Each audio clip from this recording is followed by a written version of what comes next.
I love the prayers in the Bible that David prays when he says, Lord, restore to me the joy of my salvation.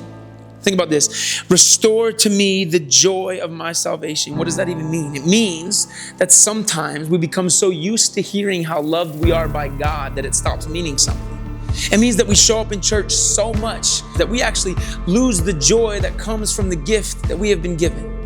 I love that David, who is known in the Bible to be a worshiper, literally has to cry out to God and say, God, remind me of why this is good. Remind me of why you're good. Restore the joy of my salvation. I remember when I was a kid one year, we went to Niagara Falls.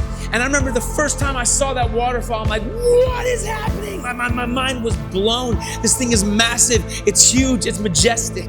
And then the next day we went back and looked at it again and I was like, this is so crazy. And then the next day we went back again and I was like, wow, that's nuts. And then the next day we looked at it again and I'm like, all right, I'm still looking at water. I'm kind of hungry and kind of want to do other things. And see, this is what happens when we continue to stare magnificence in the face day after day as we start to forget how magnificent it really is. And my prayer for all of us, my prayer for me is that the goodness of God, the glory of God never wears off. And my prayer is that just like David, we can beg God, we can say, God, restore the joy of my salvation. I don't want to lose it. I don't want to get too used to how good you are. I don't want to get too used to what forgiveness looks like and redemption looks like. Let's not get too used to the love of God to the point that we become numb to it. Sometimes when we first get saved, it's like, oh my gosh, Jesus is crazy, just like Niagara Falls. And then the next day and the next week and the next month, it takes far more to excite us.